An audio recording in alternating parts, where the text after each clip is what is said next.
너무 이제 여러분들이 잘 아시는 분입니다. 유심 작가님을 여러분들의 큰 박수로 모시겠습니다. 네. 총장님의 소개 말씀 감사합니다. 이제 유시민 작가께서 좋은 삶은 독서에서 시작한다 라는 주제로 강연을 시작하겠습니다. 여러분 따뜻한 박수로 유시민 작가를 모시겠습니다. 박수 부탁드립니다. 고맙습니다. 제가 거기 가서 해도 되죠? 사회에 나오면 책을 훨씬 덜 읽게 돼요.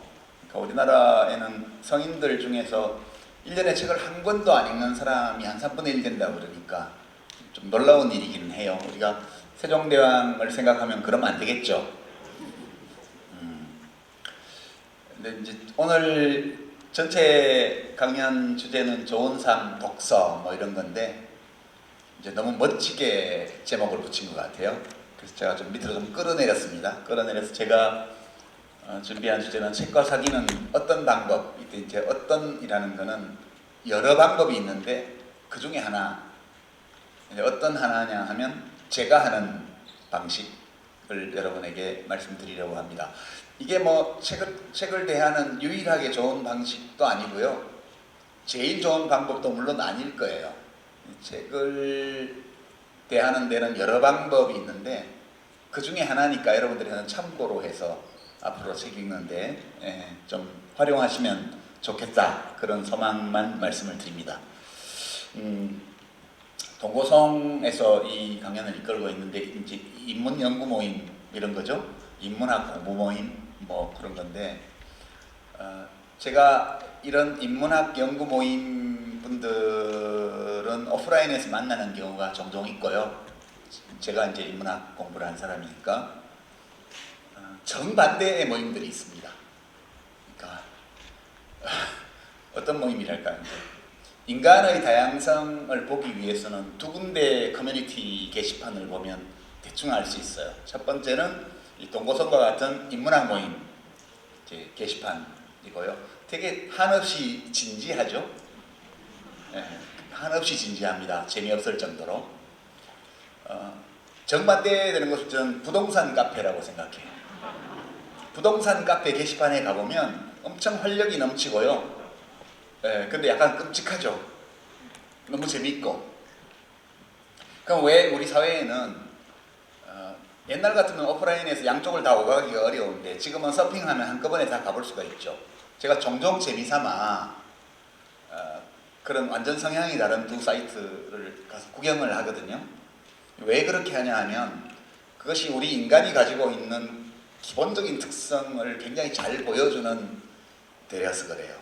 그러니까 우리 인간이 하는 일은 두 가지예요. 두 가지 기본적으로. 첫 번째는 생존, 경쟁에서 이기고 물질을 확보하고 지위를 튼튼히 하고 짝을 잡고 애를 낳고 키우고 뭐 이런 거 다 생존과 관련된 거예요. 제일 노골적으로 하면 돈 버는 거예요. 돈 버는 거예요. 생존의 핵심은 돈을 버는 거죠. 우리가 지금 살고 있는 사회에서는. 부동산 카페 분들이 부동산을 연구하려고 거기 계신 게 아닌 거잖아요. 부동산을 돌려서 돈 벌려고 가 있는 거기 때문에. 인간이 이제 추구하는 목표 중에 한 가지를 가장 확실하게 보여주는 것이에요. 주식 종토방도 그렇습니다. 주식 종목 토론방이요. 가보면 쌀벌합니다. 부동산, 주식 이런 방에 가보면 우리 인간이 이런 존재구나 라는 걸 하나 느낄 수 있고요. 정반대 얼굴을, 그 반대쪽 얼굴을 보고 싶으면 동고성과 같은 인문학 모임의 회원 게시판에 가보면 됩니다. 여기는 이슬만 먹고 사는 사람들 같아요. 돈에는 관심이 없고요. 그렇습니다. 그러니까 이 동고성 같은 모임은 뭘 보여주냐 하면 인간이 가지고 있는 또 다른 욕망 또는 과제 또는 추구하는 목표, 그게 자기 이해예요. 자기 이해예요. 나를 이해하는 거예요. 그러니까 인간이 가지고 있는 가장 기본적인 욕구가 또는 추구하는 가장 기본적인 목표가 두 개인데 그 중에 하나는 생존, 또 하나는 자기 이해예요. 이 기본이 뭐냐? 기본은 생존이에요. 생존. 우리 학생들은 이제 나중에 그 책을 읽게 될 텐데 지금도 읽는지 모르겠다. 대학 가려면 자기 독서 이력 같은 거 써야 되잖아요. 거기 굉장히 자주 나오는 책 중에 하나가 리처드 도킨스의 이기적 유전자 이런 거 많이 나옵니다. 이제 그 책에서 주장하는 바 그거죠. 그러니까 경쟁을 하고 자연 선택이 이루어지는 그 단위라는 것이 개체가 아니고 유전자다. 그렇게 말하는 생물학 이론이에요. 그것 때문에 이제 기분 나빠하는 분들도 많은데 그 책도 그렇고 과학자들이 말하는 걸 들어보면 인간의 뇌는 왜 만들어졌냐 하면 생존을 잘 하라고 이렇게 만들어진 거라고 해요. 그러니까 모든 동물의 뇌가 만들어진 이유는 생존해서 번식하고 그렇게 해서 유전자를 퍼뜨리는 데 있다. 이게 생물학적으로 주어진 거예요. 모든 동물들이 그렇게 삽니다. 그거를 우리가 본능이라고 얘기해요. 근데 인간이 되게 특이한 게 이 문제가 인공지능이 실제로 인간처럼 될 수 있냐 이런 논쟁을 할 때 항상 나오는 문제인데 저는 이제 될 거라고 봐요. 왜냐하면 인간의 뇌도 원래는 이렇지 않았거든요. 원래는 생존에 필요한 여러 가지 판단을 하고 몸을 제어하기 위해서 만들어진 건데 이렇게 도덕을 가지게 됐잖아요. 그러니까 나를 이해하는 거예요. 나는 어떤 존재지? 왜 사는 거지? 어떤 의미를 추구해야 되지? 내 존재의 의미는 뭐지? 어떤 삶이 훌륭한 삶이지? 이런 걸 고민해요. 이거를 자기 이해라고 그러거든요. 원래 인간의 뇌가 이제 천연지능인데 그거 하라고 만들어 놓은 기계가 아니거든요. 원래는 주식 종토방이나 부동산 카페 같은 걸 하라고 만든 뇌예요. 근데 얘가 너무 높게 발전을 해서 그것만으로 만족을 못하는 거예요. 그래서 생존을 위해서 만든 유전자가 만든 기계인데 얘가 성능이 너무 좋아가지고 내가 뭐지? 내가 누구지? 이걸 고민하고 있다는 뜻이에요. 인공지능도 저는 그렇게 가리라고 봅니다. 계속해서 성능이 개선되다 보면 인간의 천연지능이라고 할 수 있는 인간의 두뇌가 이 수준으로 온 것처럼 인공지능도 그리 가리라고 봅니다. 저는 그렇게 보고요. 여담이고 여하튼 우리가 두 개 중에 한 개를 해요. 하고 둘 다를 합니다. 둘 다를 추구합니다. 그래서 생존을 위한 활동은 가치가 없고 훌륭하지 않고 자기 이해와 관련된 활동은 훌륭하다 이렇게 생각할 수가 없고요. 둘 다 의미가 있습니다. 기본은 뭐냐? 생존이에요. 나를 이해하는 것은 일종의 부업 같은 거예요. 일종의 부작용이에요.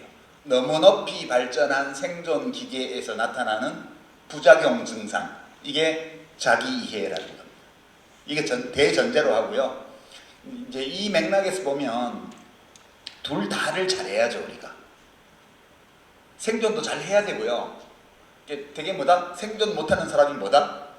배고픈 소크라테스, 그렇게 표현하죠.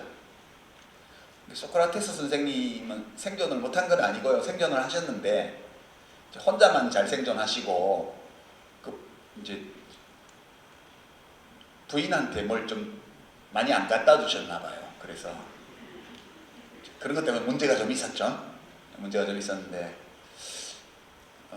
아무리 그런 인문학 또는 가치, 도덕 이런 것을 중시하는 사람이라도 기본 생존을 해야 돼요. 이게 되게 중요합니다. 근데 이제 그것만으로 충분치가 않은 거죠. 그냥 생존은 엄청 중요한데 생존만으로는 만족을 못해요. 인간이. 우리 뇌가 그렇게 생겨 먹어가지고요. 자기 이해를 꼭 해야 돼요. 그래야지 하루하루가 의미가 생기고 내 자신에 대해서 긍정적인 어떤 기분을 느낄 수가 있고 다른 사람과 관계를 맺을 때 진취적이고 밝은 마음으로 관계를 맺을 수 있어요. 이게 부족한 사람을 우리가 자존감이 없다고 얘기합니다. 자존감이 없다고. 스스로를 굉장히 인정하고 존중하는 느낌을 가져야만 일상이 행복할 수 있거든요. 그래서 자기를 이해한다는 것은 자기 자신을 이해한다는 것은 엄청 중요합니다. 이제 그 맥락에서 모든 책이 자기 이해에 도움이 되는 건 아니에요. 뭐 비트코인 1억 간다 이런 거는 자기 이해에 도움이 하나도 안 돼요. 생존에는 도움이 됩니다. 때로는 생존에 실패하는 이유가 되기도 하고요. 부동산 주식에 대한 책들, 역행자 이런 거 있잖아. 부자 아빠 뭐 이런 거요. 이런 책들은 다 생존에 관한 거예요. 심지어는 부의 인문학 이런 책도 있어요. 베스트셀러 중에. 원래 인문학은 부하고 아무 상관이 없는 거예요. 그냥 돈을 벌려고 인문학을 이용하는 거죠. 그러니까 인간이 생존을 위해서는 뭐든 할 수 있습니다. 인문학은 원래 부와는 아주 무관한, 근본적으로 무관한 학문인데 인문학 공부를 하면 부자 되는데 도움이 된다는 식으로 얘기를 해서 인문학 책을 읽혀요. 그래서 기뻐해야 될지는 모르겠는데 어떤 책도 인간의 생존에 대한 어떤 욕구 그런 거에 부합하는 책이 있고요. 그걸 우리가 자기계발서, 실용서 그렇게 얘기합니다. 나를 이해하는 데 도움이 되는 책, 이건 이제 인문교양서 그렇게 얘기를 하죠. 필요하면 어떤 책이든 읽을 수 있어야죠. 저는 그렇게 생각합니다. 이제 오늘은 생존에 도움이 되는 책은 빼고요. 그거는 뭐 저도 별로 안 읽고 있고 그렇기 때문에 별로 할 말이 없고, 나를 이해하는 데 도움이 되는 책을 읽을 때 그때 그 책을 어떤 식으로 읽으면 좋은가에 대한 말씀을 드리려고 합니다. 이제 제가 권하는 방법은 같은 책을 시간차를 두고 여러 번 읽는 방법을 저는 되게 좋아합니다. 여기 학생들은 지금 10대니까 지금 읽는 책 중에 굉장히 감동받은 책들이 있을 거예요. 읽다 보면 기록해 주세요. 어떤 책인지. 그냥 내용을 적을 필요 없어요. 책 제목하고 읽은 시점, 언제 읽었는지. 뭐 더 적을 수 있다면 소감을 간단히 몇 단어 정도로 이렇게 표시하고, 이게 뭐 무슨 학생 생활 기록부에 적는 그런 이력 말고요. 그냥 혼자 그냥 보관하시면 돼요. 한 10년이나 20년 지나서 그걸 들춰보고요. 그 책을 다시 읽어보세요. 그때 가서. 지금 이미 나이가 드신 분들은 내가 10대 때 혹은 20대 때 읽었던 책 중에 읽은 기억이 나는 책들이 있을 거예요. 지금 그때 내가 내용은 잘 기억이 안 나는데 내가 그 19살 때 또는 25살 때 이 책을 읽었던 것 같아. 그리고 책 내용은 지금 정확하게 이제 되살려내기 어렵지만 그 책을 읽고 좋았던 기억이 나는 그런 책들을 지금 떠올려 보셔요. 그 책을 지금 읽어보세요. 그게 굉장히 좋은 방식이에요. 나를 이해하는데. 그게 그렇게 해보면 그 책에 있는 내용, 정보, 지식 이런 것들을 그냥 다르게 느끼는 것뿐만 아니고 내가 바뀌었다는 것을 느끼실 거예요. 예전에 이 책을 읽었을 때와 똑같은 책을 지금 읽을 때 어떤 점이 다른지를 생각해 보면 내가 어떻게 변했고 내가 살고 있는 이 환경이 어떻게 변화했는지를 짐작할 수가 있습니다. 그게 나를 이해하는 데 굉장히 중요한 정보거든요. 그래서 이제 무등산 사진을 여기 보여드렸는데 아까 앞에 강연할 때 제가 여쭤봤습니다. 무등산 10번 이상 가신 분 한번 손 들어보시라 그랬더니 한 20분 중에 한 분 정도는 손 드시더라고요. 10번 이상 무등산을 올라갔다 왔으면 무등산을 안다고 할 수 있냐? 안다고 할 수 있죠. 이제 한 번 갔다 오신 분 손 들어보라 했더니 꽤 손 드시더라고요. 한 번 갔다 오면 무등산을 안다고 할 수 있냐? 역시 안다고 할 수 있습니다. 근데 알긴 아는데 다르게 아는 거죠. 그러니까 한 번 가본 사람은 알긴 아는데 한 번 가본 만큼 알아요. 근데 10번을 가면 그 산에 대해서 좀 더 많은 것을 알게 돼요. 많은 것을 알게 될 뿐만 아니라 좀 깊게 알게 되죠. 근데 10번 가는 동안 20년 동안 10번 갔다. 그러면 20년 전 처음 갔을 때는 입석 때까지 순식간에 올라갔을 수도 있어요. 근데 20년 지나서 갔는데 막 아이고 하고 간단 말이에요. 그럼 뭘 알 수 있다? 내 체력이 감퇴했구나. 나의 변화를 알 수 있어요. 동시에 처음 내가 갔을 때는 거기에 군사기지도 있고 출입금지구역도 있고 그랬는데 이제는 막 올라가. 주차장도 옛날에는 저 밑에 버스에서 내서 걸어왔는데 지금은 꽤 초입까지 그 맛있는 밥을 파는 식당들이 있는 데까지 주차장에 올라와 있어요.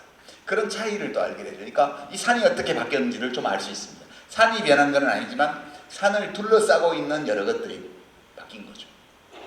그런 것들을 이렇게 생각하면서 나를 이해하는 데 도움이 되는 거거든요. 산에 가서 가끔 이게 의외로 자기 자신을 알게 되는 경우가 많습니다. 예컨대 유럽 여행을 갔는데 아침에 가이드가 여권을 꼭 챙겨서 나오십시오라고 말을 해요. 절대 여권 놔두고 오지 마십시오.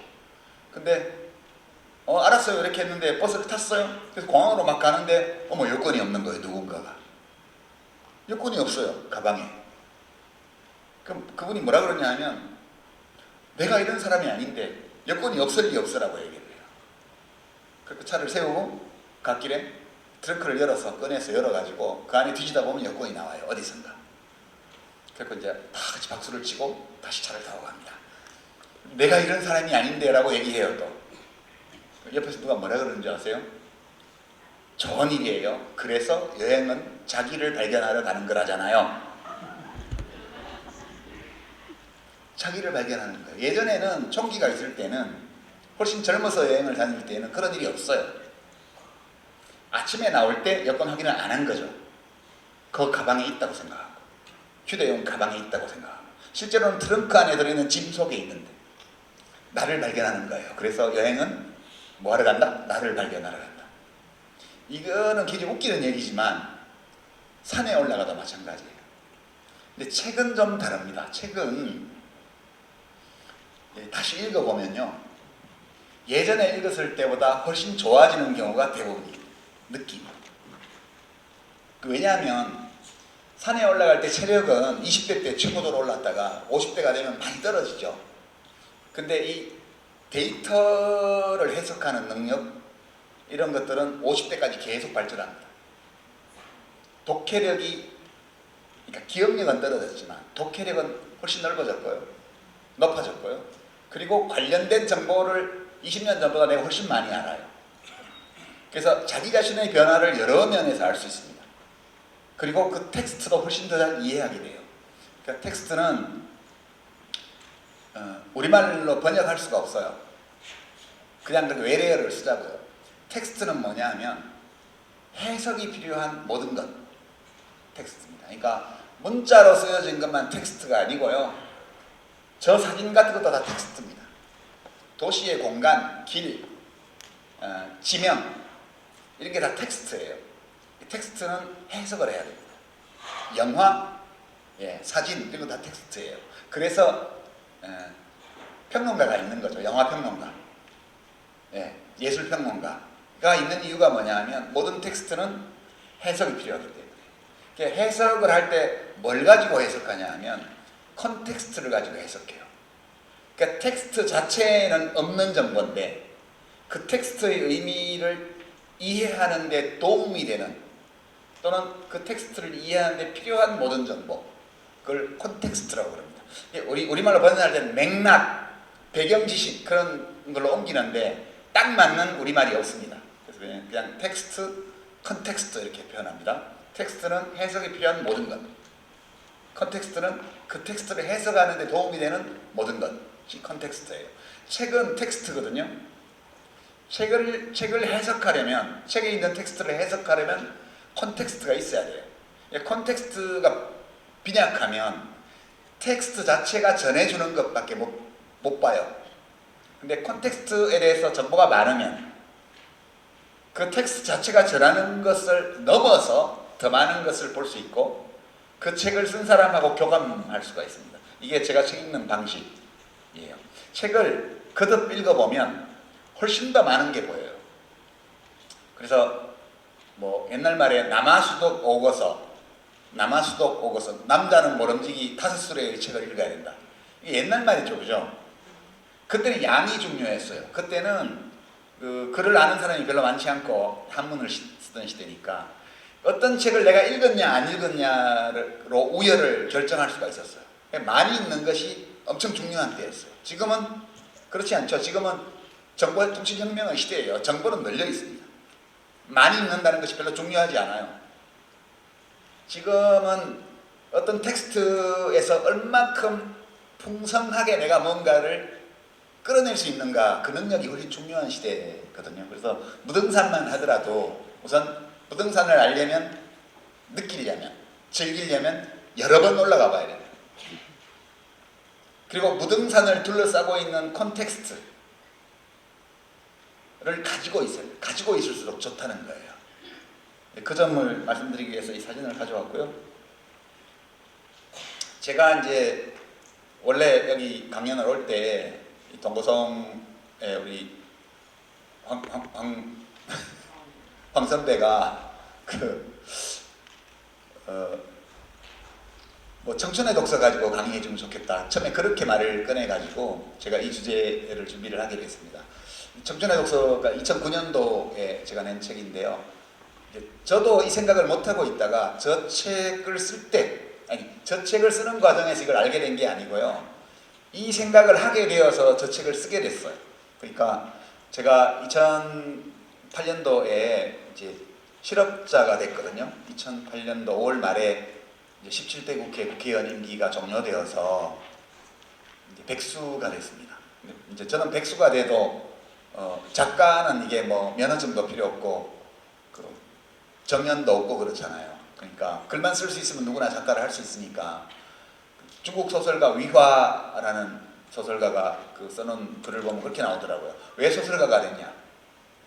그랬더니 하던 일을 그만두고 뭐 다른 걸 하려고 생각을 해봤는데 돈도 한 푼도 안 들고 마음만 먹으면 누구나 할 수 있는 게 소설 쓰는 거더라 라고 말을 했더라고요. 사실인지 아닌지는 모르지만 여하튼 글 쓰는 거는 지금은 컴퓨터 한 대만 있으면 노트북 하나만 있으면 누구나 할 수 있거든요. 자본도 필요 없고 그렇습니다. 그때 하도 심심해가지고 19살 때 읽었던 책을 읽었거든요. 우연히 심심해서. 그게 이제 죄와벌이었습니다. 도스토옙스키의 죄와벌이었는데 그 책을 읽고는 제가 엄청 놀랐죠. 그 책을 제가 19살 고3 때 읽었는데 첫 문장을 읽고 꽂혀가지고 오후에 점심 먹고 나서 책을 집어들어서 그 다음날 점심 먹을 때까지 24시간을 그대로 읽어서 그 책을 다 읽었거든요. 정말 그걸 책을 다 읽었는데 잠이 여전히 안 오더라고요. 굉장히 충격적이었어요. 이제 서가에 그 책이 있기에 그냥 심심해서 이렇게 보다가 쭉 읽었는데 너무 놀랐어요. 제가 너무 다른 거죠. 제가 기억하고 있는 죄와벌하고 19살에 읽었던 죄와벌하고 제가 50살이 되어서 읽은 죄와벌이 너무 다른 거예요. 텍스트는 똑같은 텍스트잖아요. 동일한 텍스트를 읽었는데 너무 다른 거예요. 느낌이.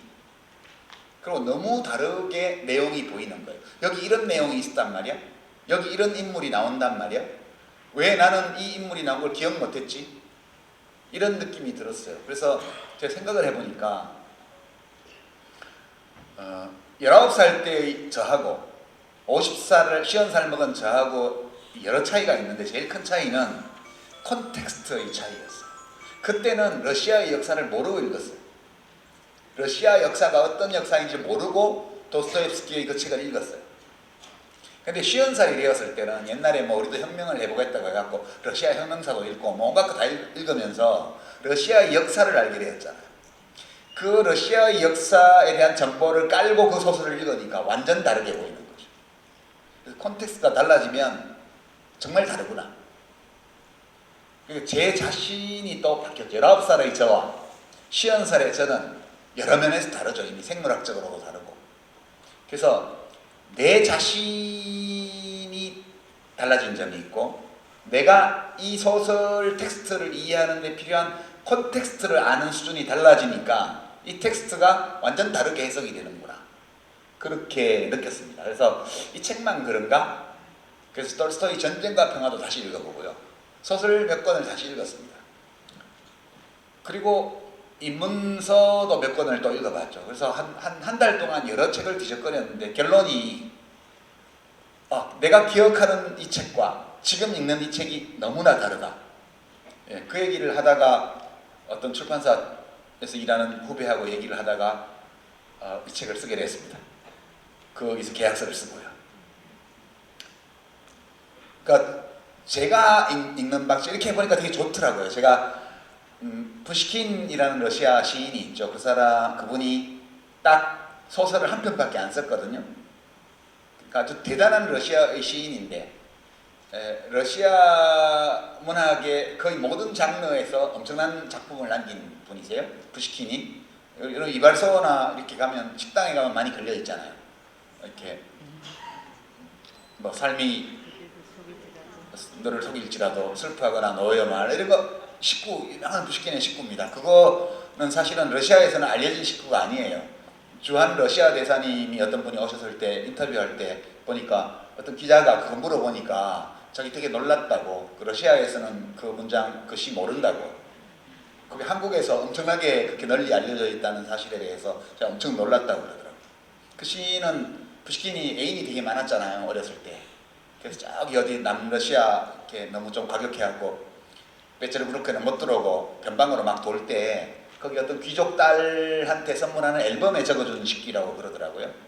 근데 그게 어쨌든 전해 들어와서 이제 우리나라에 유명해졌죠. 근데 이분이 딱 한 편 소설을 쓴 게 대위의 딸이에요. 대위의 딸. 대위의 딸도 제가 25살 때 처음 읽었는데 너무 좋았거든요, 그때. 근데 50살이 돼서 딱 25년 만에 그 소설을 다시 봤더니 정말 또 다르게 보이는 거예요. 제가 제일 좋아하는 소설 작품 중에 하나입니다. 대위의 딸이. 너무너무 재밌는 소설이에요. 그리고 그때는 그냥 재밌는 어떤 연애 소설 이런 걸로 제가 봤는데 다시 50살이 돼서 읽어보니까 그게 제정 러시아 때 농민 반란에 대한 얘기예요. 그리고 푸시킨이 그 소설을 왜 썼는지가 보이더라고요. 처음에 읽을 때는 그냥 재미있기만 했는데 이런 거죠. 그런 얘기를 이 책에 제가 썼습니다. 썼고 14권을 썼는데요. 그 중에 하나가 이 책입니다. 지금은 민음사판인데 예전에 제가 읽은 것은 한길사에서 나온 책이었는데 지금은 민음사가 정식 라이선스 계약을 해서 지금 이 책밖에 없어요. 카트리나 블룸의 잃어버린 명예라는 책인데요. 이 책도 제가 한 25살 무렵에 읽었던 것 같습니다. 근데 우선 이 책, 오늘은 이 책에 대해서 주로 말씀드리려고 합니다. 제가 한 30분 정도 더 말씀드리고요. 첫 번째 제가 강의할 때는 사실 뒤에 강연이 또 있어가지고 거의 여유 없이 했거든요. 근데 이제 두 번째는 약간 질의응답도 할 수 있을 것 같아요. 괜찮죠? 네. 그래서 좀 스피디하게 제가 진행하겠습니다. 이 카타리나 블룸의 잃어버린 명예라는 소설을 제가 청춘의 독서 14곡지 중에 한 곡지로 다뤘는데 왜 다뤘냐 하면 제가 2009년도에 그때가 노무현 대통령 돌아가실 때예요. 너무 그때 언론 상황이 너무 끔찍했어요. 그때 언론이. 지금도 그렇습니다. 지금은 그때보다 좀 더 끔찍한 것 같아요. 네, 지금은. 뭐 여기 또 기자분들 혹시 취재 오셨는지 모르겠지만 아까 앞에서는 계셨는데 그래서 앞에서는 제가 별 말씀 안 드렸습니다. 지금은 제가 저 책을 읽었던 1985년보다 더 끔찍한 것 같아요. 왜냐하면 1985년도는 전두환 정권 때니까요. 그 문화공보부, 그 당시 문화공보부하고 그 안기부에서 보도 지침이라는 걸 매일 아침에 내려보내서 신문 방송에서 보도할 수 없는 것과 보도해도 되는 것, 크게 보도해도 되는 것과 크게 보도하면 안 되는 것, 이 사건에 대해서 보도를 할 때 쓰면 되는 용어와 쓰면 안 되는 용어, 이게 다 정해져 있었어요. 믿을 수 없게도 거의 모든 언론사들이 정확하게 그 방침에 따라서 보도를 했습니다. 1985년까지 그랬습니다. 근데 그때 그 상황이 되게 끔찍했거든요, 저는. 근데 그때는 어떤 희망이 있었냐 하면 저 독재 정권을 무너뜨리고 민주주의를 하기만 하면 우리 언론도 이제는 자유롭고 독립적이고 좋은 언론이 될 거야 라는 희망을 갖고 있어가지고 끔찍하긴 했지만 그래도 좋아질 거야 라는 희망이 있었어요. 지금은 어떤 의미에서 더 끔찍하냐 하면 지금은 희망이 없습니다. 지금은 누가 시키고 억눌러서 저렇게 하는 게 아니고 자기들이 스스로 저렇게 하는 거예요. 그래서 지금이 훨씬 더 끔찍합니다. 다만 희망을 걸 수 있다면 그 신문 방송의 힘이 예전보다 약해졌다. 지금은 뉴미디어가 나와서 스티브 잡스 선생님과 이 빌 게이츠 선생님에게 저는 엄청 고마워합니다. 지금 이 강연도 아까 지금은 어떤지 모르겠는데 유튜브에서 중계를 했다고 그러고요. 광산구청 유튜브에서도 지금도 하는지 모르겠는데 아까 방송국 MBC, 광주 MBC 유튜브에서 중계한다고 그래서 제가 말이 되게 조심스러웠거든요. 이제 일단 모르겠다, 이제 다 하자 이런 심사인데 지금은 그냥 신문방송의 소유주와 거기 주요 종사자들이 자기 이익을 위해서 언론 활동을 하고 있는 거예요. 끔찍합니다 지금. 근데 하여튼 85년도에 처음 읽었던 것을 제가 2009년에 읽었을 때 그때 많이 끔찍했어요. 그래서 이제 이걸 다뤘는데 이 스토리가 어떤 스토리냐 하면요.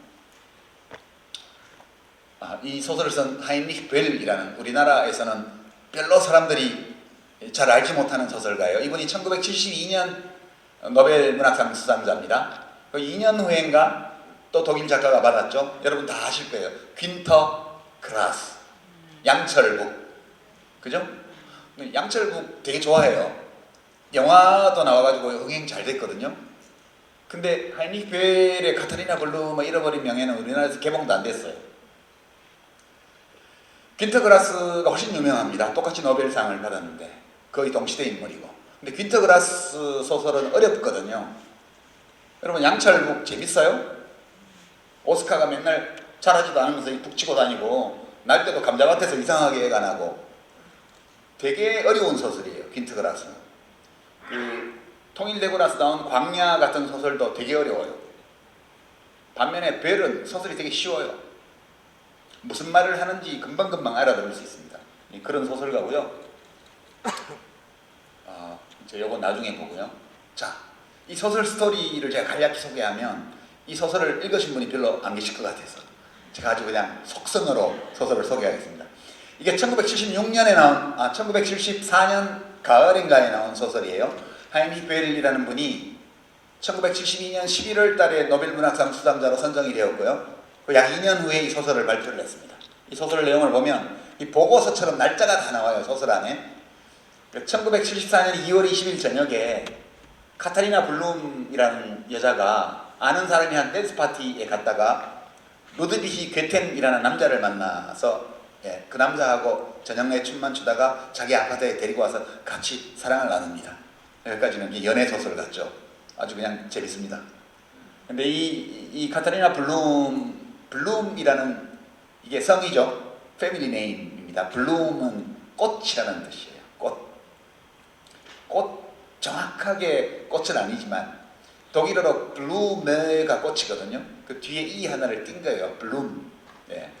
블루멘 하면 꽃 핀다 그런 뜻이고 블룸이라는 거는 실제 있는 이름인지는 모르겠으나 거의 꽃이라는 뜻을 가진 성이고요. 이 카타리나 블룸이라는 이 여자는 27살이고요. 이혼 경력이 있고요. 그리고 프리랜서 가사관리인이에요. 가사관리인이요. 그냥 허드렛 일만 해준 가사관리인이 아니라 자산관리부터 시작해서 가정의 어떤 쇼핑하는 거리까지 다 봐주는 전문 가사관리인입니다. 그 전에 직장 생활을 한 적도 있고요. 그리고 나흘 뒤인 2월 24일 저녁에 이 여인이 자기가 아는 경찰관의 집에 가서 초인종을 눌러요. 웬일이십니까? 이랬더니 제가 사람을 죽였습니다. 이렇게 말을 합니다. 제가 짜이퉁이라는 신문사의 퇴트게스라는 기자를 총으로 쏴 죽였습니다. 그리고 나서 나와서 7시간 동안 시내를 돌아다니고 교회에도 갔는데 잘못했다는 생각이 전혀 들지 않아서 자수하러 왔습니다. 저를 체포해 주세요. 그렇게 얘기합니다. 이 소설은 이 나흘 동안에 무슨 일이 벌어졌는지를 알려주는 소설이에요. 아주 지극히 평범한 이 주인공이 왜 신문기자를 총으로 쏘아 죽이는 살인사건을 저질렀는지에 대한 이야기예요. 자, 제가 이제 그러면 그걸 알게 해주는 이제 내용인데요. 짜이퉁이라는 신문이 이 사건을 보도해요. 카타리나 블룸에 관한 사건을. 카타리나 블룸이 체포된 사건을. 카타리나 블룸은 그 남자를 집으로 데리고 와서 자고 사랑을 나눈 다음에 남자를 새벽에 내보내죠. 어디로 내보내냐면 자기 아파트 단지의 그런 지하 통로를 통해서 남자를 내보냅니다. 내보내고 자기가 경찰에 쫓기고 있다고 얘기를 했기 때문에 무슨 죄를 지었는지 모르지만 이 남자가 마음에 들어. 그러니까 자기 죄값을 치르고 나서도 나는 이 남자를 계속 사랑할 거야. 이렇게 생각하고 자기가 아는 어떤 사람이 가지고 있는 별장의 열쇠를 줍니다. 여기가 숨어 지내라고. 그게 다예요. 카트리나 블룸이 한 일은 아는 사람이 연 댄스 파티에 가서 어떤 남자에 꽂혀가지고 그 남자를 자기 아파트 데리고 와서 사랑을 나누고 이 남자가 경찰에 쫓기고 있다고 했기 때문에 나중에 죄값을 구속이 되더라도 난 이 남자를 사랑할 거야 라고 생각하고 그 남자가 거기서 빠져나가서 안전하게 숨어 있을 수 있도록 도와준 거죠. 그게 답이다. 카트리나 블룸이 한. 근데 카트리나 블룸이 그러고 나서 얼마 안 있다가 그날 체포돼요. 경찰이 그 집에 들이닥쳐서 카트리나 블룸을 체포합니다. 그때 짜이퉁, 이건 이제 독일어로 신문이라는 뜻이에요. 이 소설에서는 짜이퉁이라는 신문사를 거론을 했는데 실제로 짜이퉁이라는 단어는 독일어로 신문이라는 뜻입니다. 근데 이 짜이퉁의 사진기자가 현장에 나타나서 사진을 찍습니다. 체포될 때부터. 그래서 이름과 얼굴을 그대로 실명으로 노출을 하죠. 신문에 특종 강도의 정부 체포 이렇게 나옵니다. 그 다음에 이 블룸이 사랑하게 된 이 괴텐이라는 남자는 은행 강도이고 살인자라고 보도를 합니다. 보도예요, 보도. 그리고 이 카타리나 블룸은 강도의 정부다 이렇게 보도를 합니다. 그 다음에 블룸이 소유한 아파트는 중산층 아파트인데 27살의 가사관리인이 이 비싼 아파트를 사기에는 소득이 너무 적다. 따라서 강도질한 돈을 분배받아서 이 아파트를 산 의혹이 있다 이렇게 보도를 합니다. 그다음에 카트리나 블룸의 사생활과 가족관계를 다 폭로하는데요. 카트리나 블룸의 아버지는 신분을 감추고 활동했던 공산주의자였다 이 보도를 내고요. 그 다음에 중병에 걸려서 병원에 입원하고 있던 어머니는 이 사건 때문에 충격을 받아서 죽었다. 그런데 카트리나 블룸은 눈물 한 방울 흘리지 않았다 이렇게 나옵니다. 그 다음에 이어서 카트리나 블룸은 모 좌파 그룹의 지령을 받고 명망 있는 대학 교수이자 학자인 S라는 인물의 경력을 파괴하려고 그 사람의 소유한 별장을 괴텐에게 제공했다. 은신처로 이렇게 보도합니다.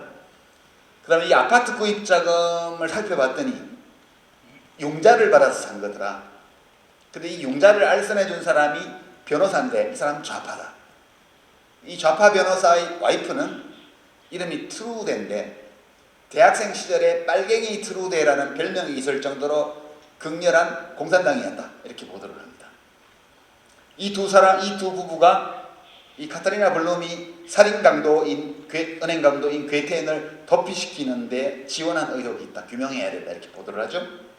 그 밖에 카타리나의 어머니, 그 다음에 이혼한 전 남편 6개월 살고 이혼했습니다. 그 다음에 오빠, 고향 동네에 있는 성당의 신부, 옛날 가사관리 고객, 과거 잠깐 직장을 다닌 적이 있는데 직장 동료, 이웃 주민 이런 사람들의 말을 다운표 쳐가지고 쫙 보도를 해서 아주 카타리나 블룸이 의심스럽고 인격이 의심스럽고 사는 어떤 삶의 태도가 불량하고 그리고 많은 수수께끼가 있는 인물인 것처럼 묘사를 해요.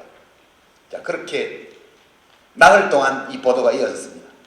그리고 카타리나 블룸이 총으로 쏴 죽인 기자는 이 모든 보도를 일관되게 주도했던 단독 보도를 계속 냈던 짜이퉁의 기자 테트케스라는 남자예요.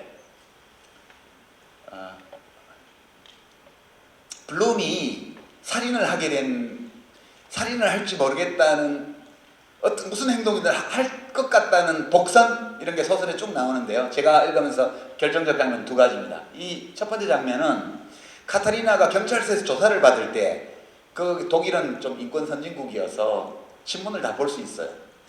근데 카타리나 블룸이 계속해서 짜이퉁을 읽는 거예요. 거기에 자기 기사가 엄청나게 많이 나기 때문에. 그리고는 아니 국가가 왜 내가 이렇게 모욕을 당하는데 명예를 완전히 짓밟히고 있는데 이런 나를 보호해주기 위해서 우리나라에서는 해줄 게 없냐, 아무것도 없다는 말이냐 이렇게 좌절감을 토로를 해요. 그리고 신문을 할 때 내 사생활의 세세한 것을 묻는 것이 정당하다는 건데 이해를 하는데 그게 왜 짜이퉁에 다 가냐, 다 보도가 되냐. 보도가 될 뿐만 아니라 하나같이 내가 말한 대로 보도가 되는 게 아니고 다 이상하게 보도가 되고 있지 않냐 라고 하면서 절망적인 어떤 분위기를 내비쳐요. 이게 이제 첫 번째 장면이고요. 그래서 이제 그 카타리나 블룸이 조사받는 동안 카타리나 블룸을 감시하던 여자 경찰관이 자기가 보기에도 이 여자가 너무 불쌍한 거예요. 그래서 위로를 해주려고 이 사건에 대해서 제대로 보도한 신문들을 15개를 갖다 줘요. 카트리나 블룸씨 그런 보도만 있는 게 아니고 이 신문들을 보세요. 여기는 이제 실명도 공개를 안 했고 카타리나 B라고만 했고요. 카타리나는 엄청 흔한 이름이기 때문에 성을 그 익명으로 처리하면 누군지 모르거든요. 그리고 무고한데 운이 없어서 얽혀들었다 이런 보도들을 정확하게 했다고 이렇게 크지는 않아도 다 15줄짜리 보도도 있고 갖다 줍니다. 그러니까 카트리나가 뭐라고 얘기를 하냐면 대체 누가 이걸 읽는다는 말이에요. 내가 아는 사람들은 전부 다 짜이퉁을 읽어요. 이렇게 얘기를 합니다. 카타리나가 전혀 위로받는 것 같지 않았다고 이 경찰관이 얘기를 해요. 이 결정적인 두 장면이고요. 다시 앞으로 가서 자, 그럼 이제 이 소설에서 보여주는 실제 상황은 뭐냐? 이게 짜이퉁의 보도예요. 근데 카타리나 블룸은 괴테는 은행 강도가 아니에요. 살인자도 아니에요. 괴테는 탈영병이에요. 탈영병인데 군복무를 하다가 탈영했는데 독일은 1년짜리거든요. 군복무가. 탈영할 때 금고에서 돈을 훔쳐갖고 탈영을 했어요. 그래서 경찰의 수배를 받아서 쫓기고 있었어요. 블룸은 강도의 애인이 아니에요. 그냥 강도인 줄 몰랐어요. 강도도 아니고 괴테니 그냥 자기가 경찰에 쫓기고 있다고 얘기했기 때문에 뭔가 죄를 저질렀구나 하고 생각을 했던 거죠. 그 다음에 아파트는 자기가 가사관리를 해줬던 변호사 부부가 너무 일을 잘해주기 때문에 고맙다고 장기 저리로 대출하는 거를 알선을 해줬어요. 그래서 원리금을 착실히 갚고 있는 중이었어요. 아버지는 위장한 공산주의자가 아니고 진폐증으로 사망한 노동자였어요. 공산주의하고 아무 상관이 없는 사람이에요. 엄마가 돌아가신 거는 그 짜이퉁 기자가 병원에서 막는데도 불구하고 병실로 몰래 밀고 들어가가지고 엄마한테 딸의 사건을 저렇게 얘기를 한 거예요. 그래서 엄마가 충격을 받아서 돌아가셨어요. 그리고 시신을 확인하러 병원에 갔던 카타리나 블룸은 엄청나게 울면서 나오죠. 그 다음에 S라는 남자는 애가 넷딸린 유부남 대학 교수인데 자기가 가사관리를 해줬어요. 예전에. 근데 계속 카타리나 블룸한테 치근덕댔던 남자예요. 자기는 싫다고 그러는데도 막 반지 선물로 사다 주고 자기 별장이라고 언제든지 오라고 하면서 열쇠를 떠안기고 갔던 남자예요. 그래서 카타리나는 그 별장이 비어 있을 것으로 생각하고 괴테는 자기가 좋아하게 된 남자한테 이걸 준 거죠. 거기가 숨어 있으라. 그게 사실이고요. 그 다음에 어머니는 그렇게 됐고요. 전 남편은 어릴 때 결혼했다가 6개월 만에 이혼했는데 이제 카타리나 블룸의 말에 따르면 자기를 존중하거나 사랑하지 않고 노상 치근덕거리기만 했다. 그래서 잘못된 결혼을 했다고 생각하고 이혼했다. 그런 거고요. 오빠는 절도죄로 복역 중이었는데 블룸이 틈틈이 면회를 가서 영치금도 넣어주고 그랬습니다. 뭐 옛 고객들, 과거 직장 동료 다 마찬가지고요. 그러니까 모든 사람들의 발언을, 실제 발언을 짜이퉁이 어떻게 비틀어서 따옴표를 쳐서 보도했는지를 이 소설은 다 보여줍니다. 자, 이제 왜 카타리나 블룸이 그 기자를 죽였는지 이해하시겠죠? 카타리나 블룸이 완전히 삶이 파괴된 거예요. 자기 우편함에는 주소까지 다 노출됐기 때문에 음란 편지가 쇄도하고요. 그래서 어떻게 죽이냐 하면 이 나흘째 되는 날 아침에 카타리나 블룸이 결심을 하죠. 자기 아는 사람 집에 들러서 몰래 그 사람이 권총을 가진 사람인데 그 권총을 훔쳐갖고 나옵니다. 꼭 죽이려고 결심을 했던 건 아니에요. 그리고 그 테트게스라는 짜이퉁의 전담 기자한테 전화를 해서 자기 아파트에서 단독 인터뷰를 하자고 얘기를 합니다. 그래서 기자가 집으로 오죠. 근데 기자가 문 열고 들어오자마자 음담패설을 내뱉으면서 이 여자한테 다가옵니다. 그래서 블룸이 핸드백에 있던 총을 꺼내서 쏘죠. 여러 발을.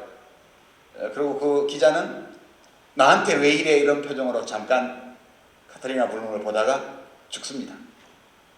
그리고 블룸은 7시간 동안 시내를 배회하고 교회까지 갔다가 내가 잘못했다는 생각이 하나도 들지 않아서 자수를 하는 거죠. 이게 이 소설 전체의 스토리입니다. 그래서 소개했고요. 자, 그 다음에 여기까지가 텍스트예요. 여러분들이 이제 나중에 돌아가셔가지고 브런치나 블로그 검색을 해보십시오. 그러면 카트리나 블루 뭐 잃어버린 명예에 대한 독후감들이 많이 올라 있을 거예요. 그 전문 작가들이 쓴 독후감도 있고요. 그냥 책 좋아하는 분들이 쓴 독후감도 있습니다. 근데 대부분 다 여기까지 얘기해요. 그러니까 언론의 헤드라인 범죄의 희생자가 되었던 평범한 여자가 기자를 죽이는 방식으로 대항을 해서 일어난 사건에 대해서 너무 실감나게 묘사했다. 이런 평이 대부분이에요. 이제 그 너머의 컨텍스트를 좀 보면 이 소설이 더 재밌습니다. 도대체 노벨상까지 받은 세계적인 그 작가가 왜 이런 소설을 썼을까? 후기에 보면요, 이 소설은 후기가 딸려 있습니다. 후기에 하이미히 벨이라는 분이 이렇게 써놨어요. 이 이야기에 나오는 인물이나 사건은 자유로이 꾸며낸 것이다. 저널리즘의 실제 묘사 중에 빌트와 유사점이 있다고 해도 그것은 의도한 바도 우연의 산물도 아닌 그저 불가피한 일일 뿐이다. 이렇게 써놨어요. 이게 후기를 눈여겨 안 보면 이 소설을 쓴 이유를 알 수가 없어요. 이 소설에서 짜이퉁이라는 이름으로 나온 이 신문, 이것이 빌트라는 이 신문과 유사하다는 뜻이에요. 근데 그게 내가 일부러 그런 건 아니고 하다 보니 우연히 그렇게 된 것도 아니고 그 얘기를 하다 보면 어쩔 수 없이 유사점이 생길 수밖에 없다, 그런 뜻이에요. 이게 그러니까 이 텍스트를 해석하려면 빌트가 어떤 신문인지 알아야 돼요. 빌트가 어떤 신문인지 알아야 되고, 그 다음에 이 빌트를 소유한 악셀 슈프링어라는 사람이 어떤 사람이고, 그 다음에 하이미히 벨과 무슨 관계가 있는지를 알아야만 벨이 이 소설을 쓴 이유를 알 수가 있어요. 제가 이제 여러분께 이 말씀을 드리고 싶어서 사실은 이 책을 가지고 온 건데요. 빌트는 이렇게 생겼습니다. 이게 구글에서 캡처한 거라 지금 사진이 흐릿한데요. 빌트는 독일어로 그림 또는 사진이라는 뜻입니다. 사진 많죠? 이거는 1970년대 중반에 매일 400만 부를 발행하던 신문이에요. 400만 부요. 독일 국민 숫자가 6천만인데 하루 400만 부를 찍던 신문입니다. 그러니까 제목이 빌트인 것처럼 제호가 진짜 사진이 많아요. 되게 최소한 비키니 차림의 여인의 사진이 매일 한 10개씩은 나오는, 그렇다고 해서 영국의 뭐 더 선이나 이런 황색지라고 생각하지 마십시오. 엄청나게 보수적인 또는 극우적인 논조로 정치 기사를 쓰는 신문이기도 해요. 이 일면을 보시면 여기는 이 기사는 뭐냐 하면 이 남자가 꽤 유명 인사인데요. 이제 되게 그 연애를 하는 중이다. 근데 요 밑에 작은 글씨에 그리고 그 여자는 유부녀다. 이게 탑이에요, 탑. 어떤 신문인지 아시겠죠? 그 밑에 보십시오. 8.7%. 이거는 물가 인상률이에요. 전년 대비 8.7% 물가 인상이 이루어졌다고. 그 뒤에 제목이 이렇게 달아놨습니다. 쇼핑을 한다는 것은 사치가 될 것이다. 아주 자극적이죠. 이건 극우 선정주의 신문이에요. 제가 지금 이렇게 표현한 말이 현재 우리나라에 있는 어떤 신문사하고 유사한 점이 있다면 그건 제가 일부러 그런 것은 아니고요. 우연히 그런 것도 아니고요. 불가피한 일이에요. 이런 신문입니다. 근데 왜 벨이 후기에 이 신문을 언급해놨을까? 이렇게 보시면 계기가 있습니다. 계기가. 벨이 이 소설을 쓰게 된. 그게 이제 1968년 독일로 가야 되는데요. 1968년 독일로 가겠습니다. 왜 안 넘어가지?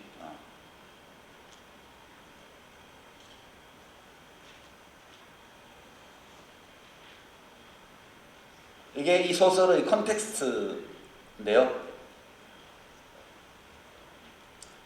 자, 우선 빌트라는 신문을 내는 신문사가 어떤 신문사냐 하면 이 소유주는 악셀 슈프링어라는 사람이에요. 이 사람은 원래 인쇄 노동자였는데 1945년에 전쟁 끝나고 나서 슈프링어 페얼락이라는 자기 이름을 붙인 회사를 이제 세워가지고 독일의 1등 언론 회사가 됐습니다. 신문사가요. 그래서 이 신문사는 빌트뿐만 아니라 디벨트라고 하는 아주 유명한 신문이 있습니다. 무슨 블라터 뭐 이런 여러 신문을 지방 신문과 전국지를 다 가지고 있는 회사였어요. 그러니까 신문 시장 점유율이 1970년대 초반에 30%. 이 슈프링어 회사가 가지고 있는 모든 신문의 판매량이 전체 서독 당시 서독의 신문 판매량의 30%. 감이 오시죠? 진짜 1등 신문이에요. 발행부수로 하면은. 이 신문사가 2005년도에 저기 프로7 독일어로 프로7 그 다음에 삿1, 세틀라이트 위성방송입니다. 이게 약자가 SAT1하고 프로7 이 방송은 그 우리로 치면 뭐죠? 그 뭐 너목보라든가 뭐 트로트 뭐 경연이라든가 이런 쇼 프로를 엄청 많이 하고요. 10분짜리 뉴스를 짬짬이 내는 종편 민간 종편 방송이에요. 이거를 합병하겠다고 신청을 했는데 독일은 그 연방법이 경쟁을 독과점에 대해서 굉장히 엄격합니다. 그래서 시장 점유율이 일정 부분 넘으면 저런 걸 할 때는 연방정부의 승인을 받아야 인수합병이 가능합니다. 상당히 논쟁이 터졌고요. 독일 연방정부가 불허합니다. 불허한 이유가 여론 독과점에 대한 우려가 명확함으로 인수합병 불허 이런 결정을 내려서 종편 진출을 못했어요. 저때부터 한 5년 후에 우리나라에서는 신문사들한테 종편을 주죠. 그죠? 시장 점유율 합쳐서 70-80%가 되는 신문사들에게 종편을 만들어줍니다. 우리나라는. 대단한 거죠. 우리나라가. 예. 이런 하여튼 이런 신문사예요. 신문사는. 벨은 어떤 사람이냐 하면 하이니히 벨은 1917년생인데요. 독일 쾰른 5대 콜롱 할 때 그 향수 5대 콜롱 할 때 콜롱이 쾰른이에요. 그 고딕 성당 어마어마한 고딕 성당이 있는 라인 강변 도시인데요. 쾰른 출생인데 10대 때 이미 가톨릭 청년 모임에서 공부를 하면서 반전 운동을 합니다. 반전 평화주의. 그래서 이제 군대를 기피해 보려고 막 온갖 짓을 하다가 결국 실패해가지고 군대에 끌려가죠. 2차 대전 때 이제 동부전선에서 하다가요. 총도 안 쏘고 전투 나면 맨날 숨어만 있고 그랬다고 그래요. 그러다가 이제 미군이 들어오니까 얼른 항복해갖고 포로가 됐죠. 그러고 나와서 전쟁이 끝나고 작가로서 활동을 시작합니다. 이분이 소설가로서도 굉장히 그 대중적인 소설가였지만 정치 활동도 많이 합니다. 56년은 소련군의 헝가리 침략을 강력하게 비난하는 국제연대에 참여했고요. 그다음에 1968년도에는 베트남 전쟁 반대 시위를 중심으로 68혁명이라고 해서 그 당시 기성세대의 모든 것을 부정하는 그런 청년들의 혁명운동이 발생했을 때 계엄령 선포를 정부가 하려고 했을 때 못하게 반대 연설을 하게 됩니다. 국제 팬클럽 회장했고요. 노벨문학상 받았고요. 솔제니친을 소련 정부가 추방했습니다. 그때 솔제니친에게 자기 집을 숙소로 제공했고요. 우리 김지아 시인이 구속돼 있을 때 박정희 대통령한테 석방 탄원서를 보내기로 했습니다. 되게 오지랖 넓게 세계 평화와 인권을 위해서 노력했던 작가예요. 소설도 재밌지만요. 소설은 뭐 9시 반의 당구, 신변보호 이런 재밌는 소설이 많이 있습니다. 1985년에 돌아가셨고요. 쾰른시에서 하이니히 벨 재단을 만들었고요. 이 재단은 지금 독일 녹색당의 싱크탱크가 되어 있습니다. 원래는 3인당 지지였는데요. 가톨릭 신도에서 3인당을 거쳐서 녹색당까지 이렇게 옮겨온 분입니다. 그런 분이고요. 근데 이분이 왜 빌트를 상대로 저런 소설을 썼냐 하면 이제 계기가 두 개가 있는데요. 간략하게 말씀드리면 첫 번째는 68년 4월에 독일 청년들의 베트남 전쟁 반대 시위가 어마어마한 규모로 벌어지고 있었을 때 저 요제프 바흐만이라는 어떤 청년이 학생운동을 이끌고 있던 아주 유명한 사람이에요. 두치케라는 사람을 권총으로 3발을 쏘죠. 죽지는 않았는데요. 이 사건이 어마어마하게 큰 사건입니다. 이 사건이 터지면서 청년들, 대학생들의 반전 평화 시위가 거의 폭력적인 양상으로 전개됩니다. 굉장히 큰 사건이에요. 독일 현대사에. 그때 이 바흐만이 체포되고 나서 기자들한테 이렇게 말을 하죠. 나는 날마다 신문을 읽으면서 이 더러운 빨갱이를 처치할 생각만 했다. 이렇게 얘기합니다. 사회에 해악을 끼치는 국가의적 1호다. 이게 맨날 빌트지의 사설에 나오던 표현이에요. 전부 다. 그러니까 이 두치케가 저격당할 때 이 바흐만이 매일 읽었던 신문이 빌트지예요. 이 신문을 연상시키는 어떤 신문이 있다고 하더라도 그것은 우연이 아닙니다. 그래서 이 당시 학생 시위대가 이 슈프링어 회사 본사에 화염병을 던져가지고 불이 나기도 하고 그렇습니다.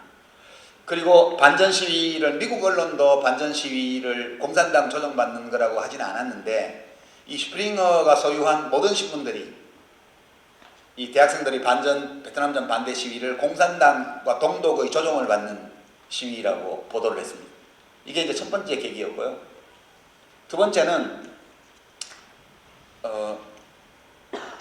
독일 남서부의 조그만 도시에 있는 조그만 은행에서 강도 사건이 생겨요. 근데 이 강도가 경비원을 총으로 쏴가지고 경비원이 죽습니다, 한 사람이.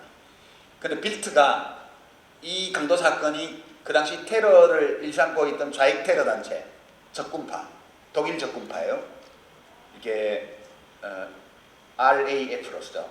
로테 아르메 프락시온이라고 그래서 일본 적군파가 있고 독일 적군파가 있습니다. 독일 적군파가 항공기 납치, 뭐 정경현 회장 납치, 암살 이런 테러 사건을 엄청 저지르죠. 근데 거기를 이끌고 있던 사람 둘이 바더라는 사람과 마이노프라는 사람이 이 적군파를 이끌고 있었기 때문에 이걸 바더 마이노프 그룹이라고 얘기합니다. 근데 이 은행 강도 사건이 저 바더 마이노프 그룹의 소행이다 이렇게 보도를 하죠. 근데 증거는 없어요. 그래서 벨이 다 100만 부 넘게 발행하던 슈피겔, 많을 때는 200만 부까지 찍던 주간지입니다. 이 슈피겔은 중도 성향 또는 중도 진보 성향의 주간지예요. 여기에다가 빌트의 보도 방식이 저널리즘의 원칙에 위배된다는 기고를 합니다. 그랬더니 빌트에서 뭐라고 받아쳤냐 하면 벨세비키, 벨세비즘. 그러니까 이 러시아 당시 소련이 볼셰비키잖아요. 소련 공산당의 이념을 볼셰비즘이라고 해요.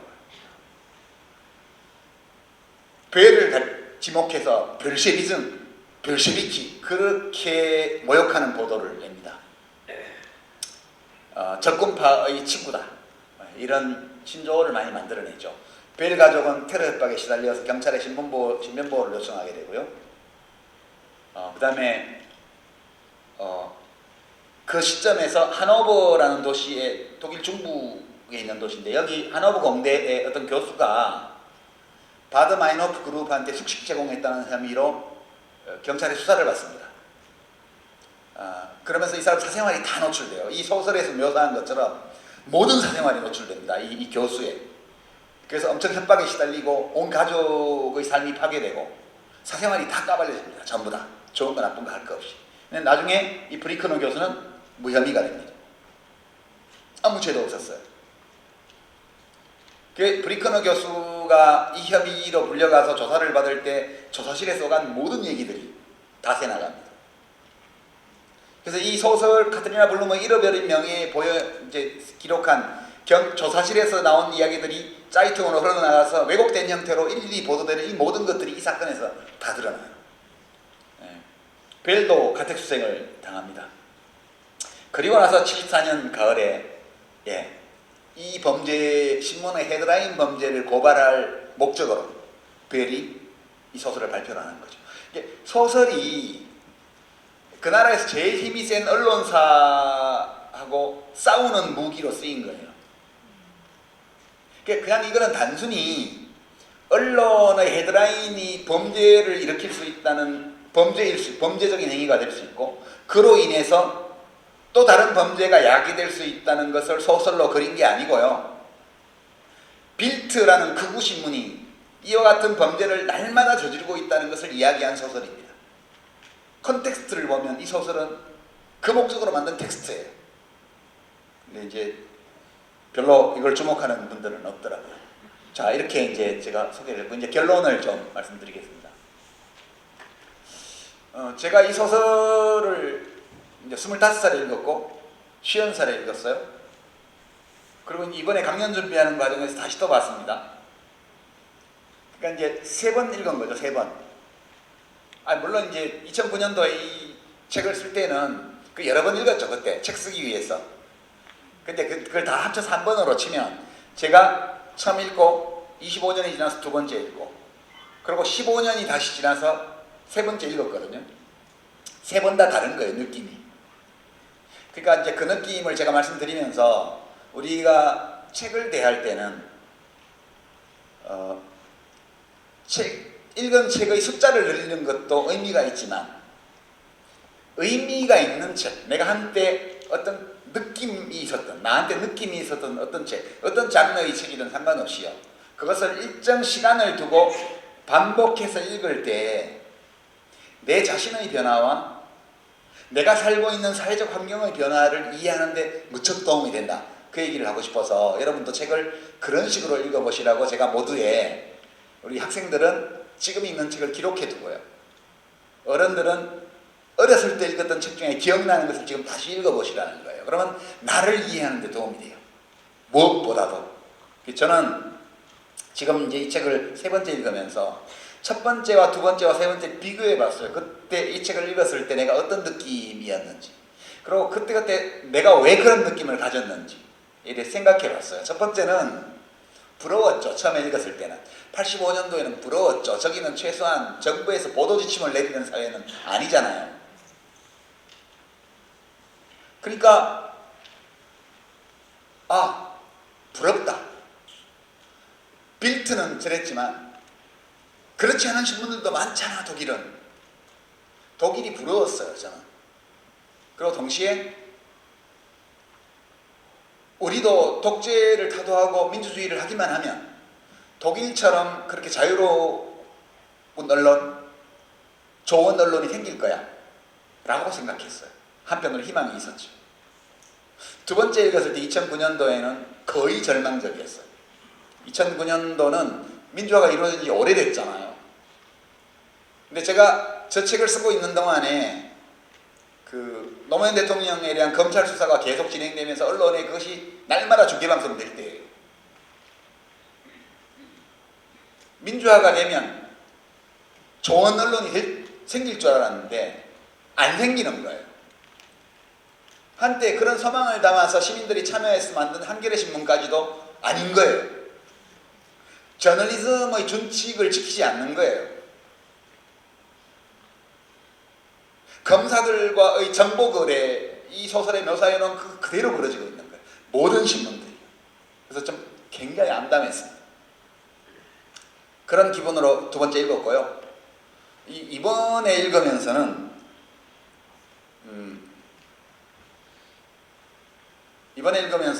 이제 두 가지를 느꼈는데, 첫 번째는 내가 이제 좀 성숙했구나, 내 자신이 원래 그런 거야 라고 생각하는 거야. 제 자신의 변화도 좀 느꼈고요. 왜 이런 일이 벌어지는지를 좀 이해하기로 했어요. 지금 최근에 언론을 보면, 지금 우리 언론은 10개 중에 9개가 빌트 같은 신문이에요.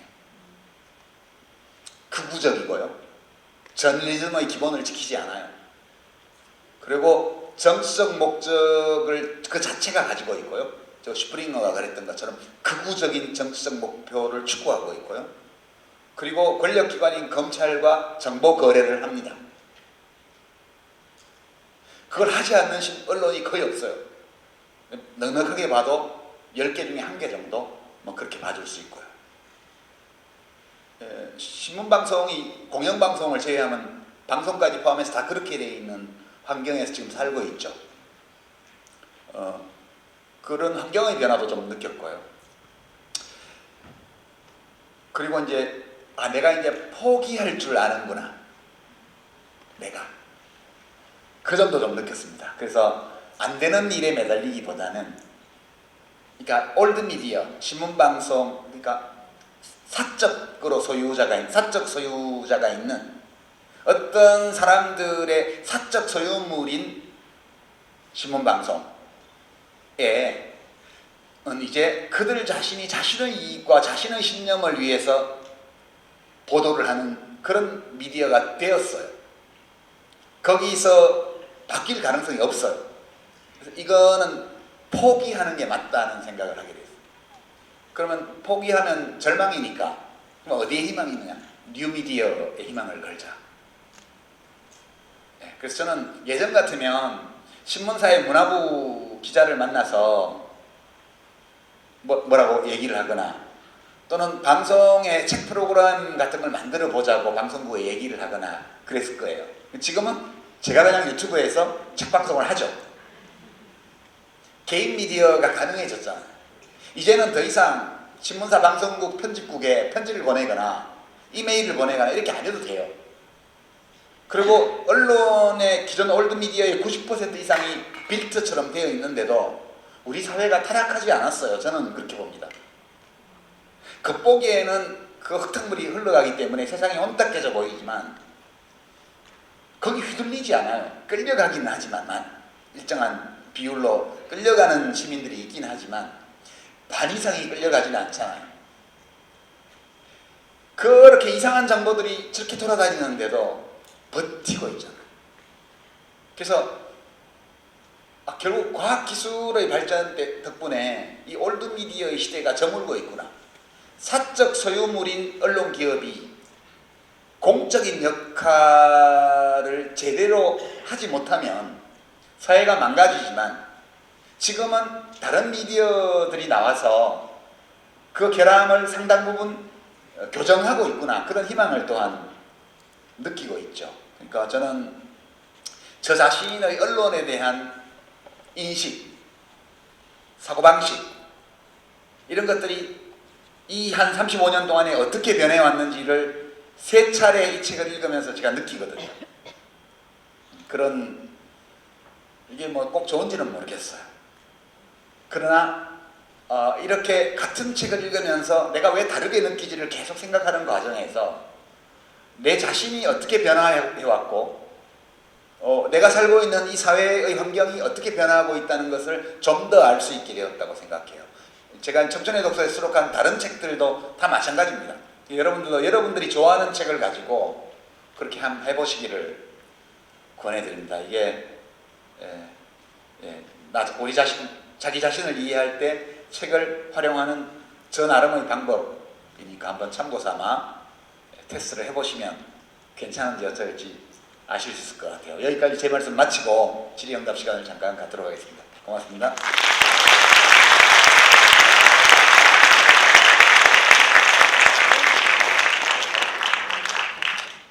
안녕하세요. 저는 현재 지하학교에 재학 중이고 이름은 한세결이라고 하고 김해에서 왔어요.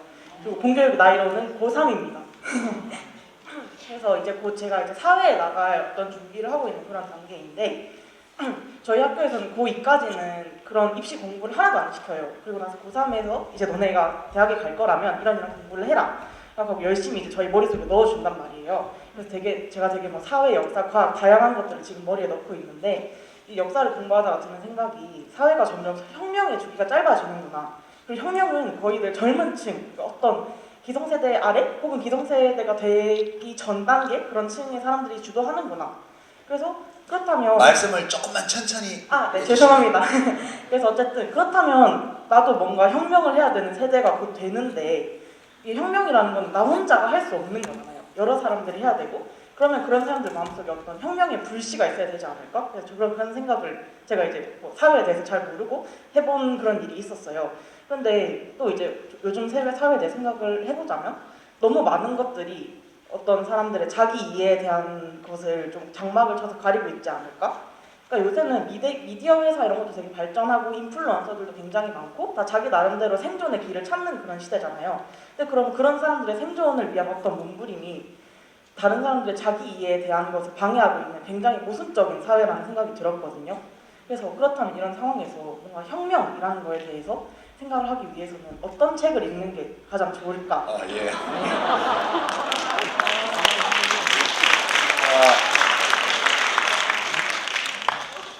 혁명에 관한 책은 엄청 많죠. 많은데 이제 혁명은 뭐냐? 이제 혁명도 여러 종류가 있어요. 혁명이라고 다 똑같은 게 아니고 이제 가장 이제 중요한 의미를 가진 게 사회혁명이라고 그러는데 사회혁명은 그냥 정권을 바꾸거나 체제를 바꾸는 정도가 아니고 사회의 기본 질서를 바꾸는 것을 사회혁명이라고 그러고요. 그냥 정치 체제를 바꾸거나 우리가 1987년에 했던 거 이런 거는 정치혁명 혁명이라고 그러죠. 그러니까 어떤 혁명은 기존 질서를 점진적이고 합법적으로 바꾸는 것이 아니고 그 짧은 시간 내에 법을 벗어나는 방식으로 사회를 개조하는 거, 그걸 혁명이라고 그래요. 근데 이제 혁명은 어떨 때 일어나냐? 혁명은 책이 엄청 많아요. 검색해 보세요. 엄청나게 많은 혁명에 대한 책이 뜰 거예요.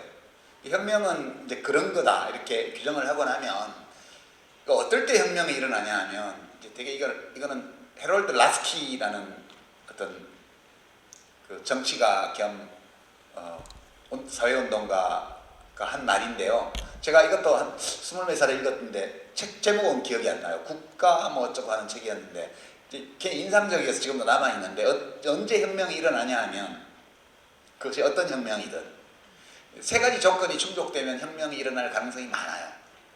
누가 안 일으켜도.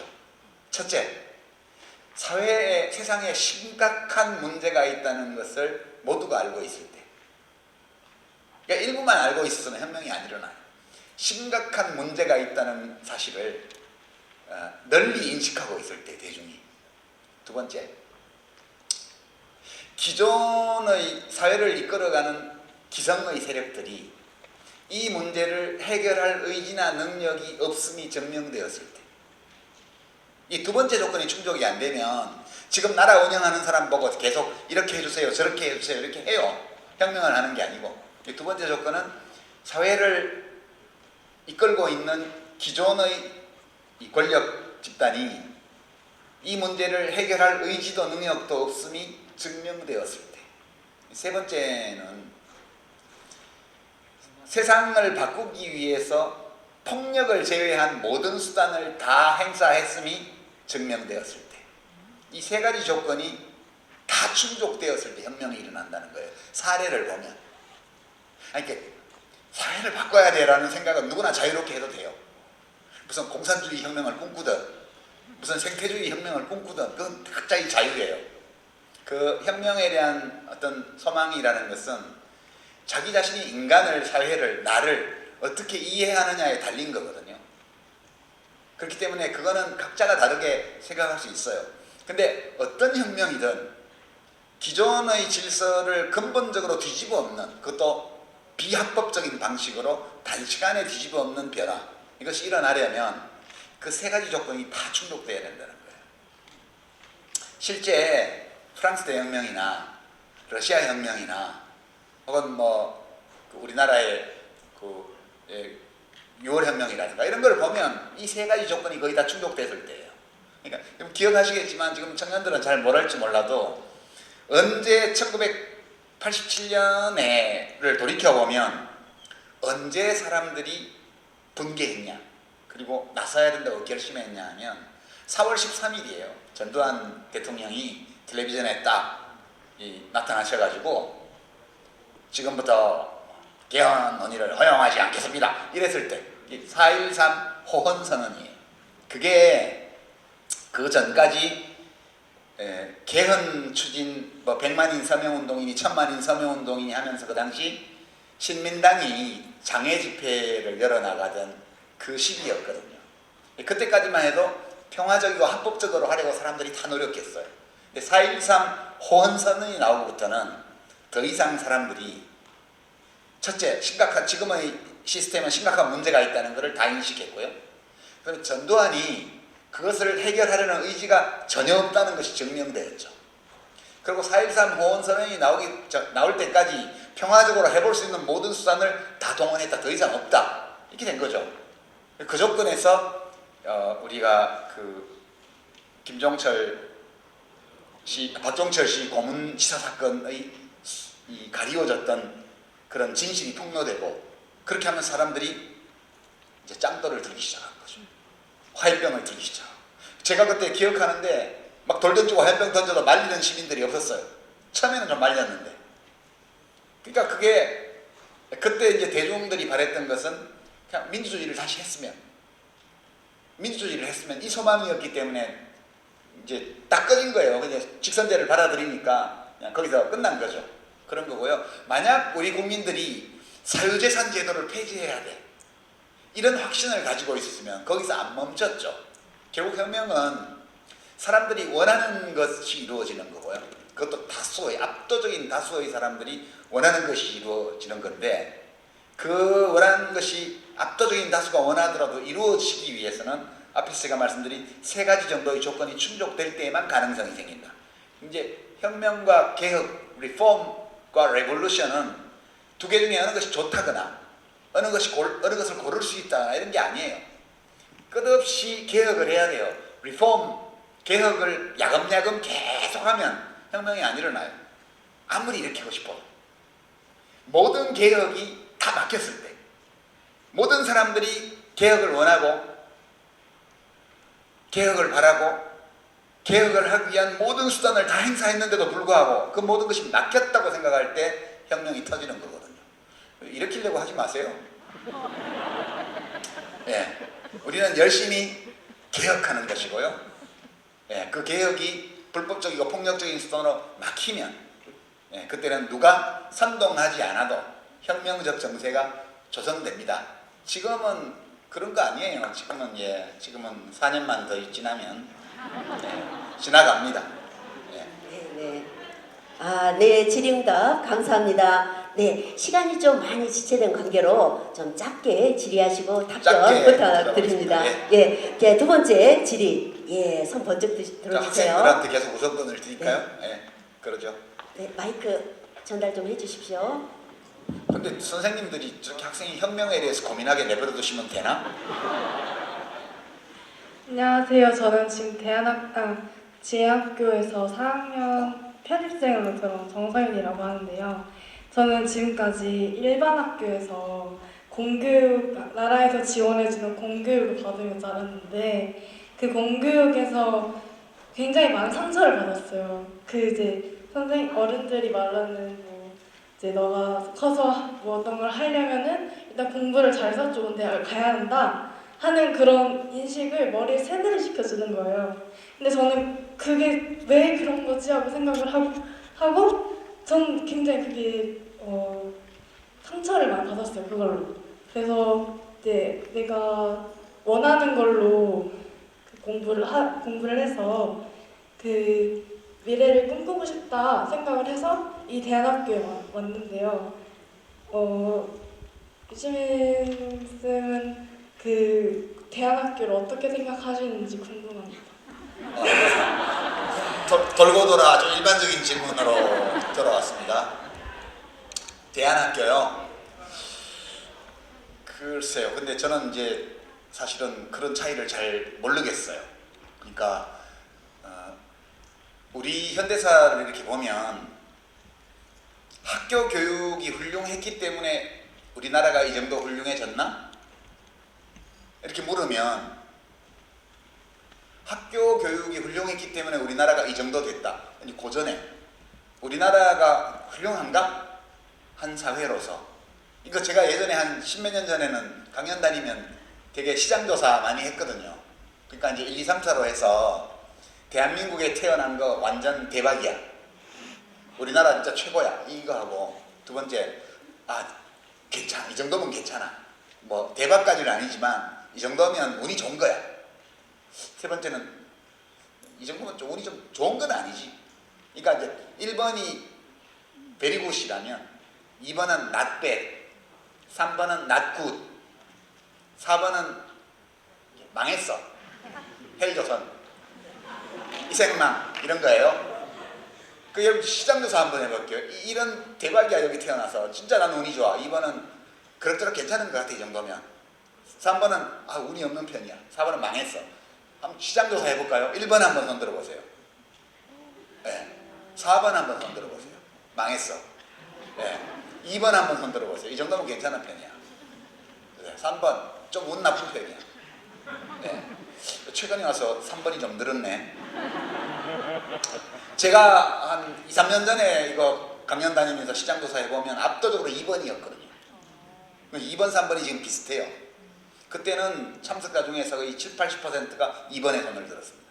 가끔 1번이 있고요. 가끔 4번이 있고. 그 다음에 이제 3번이 조금 있는 편이고. 되게 그랬습니다. 이게 제가 15년 전에 강연 가서 이걸 해보면 3번이 압도적으로 많았거든요. 15년 전에는. 3번이 압도적으로 많았습니다. 이게 이제 우리 시민들의 우리 사회에 대한 이해, 일종의 자기 이해의 일부예요.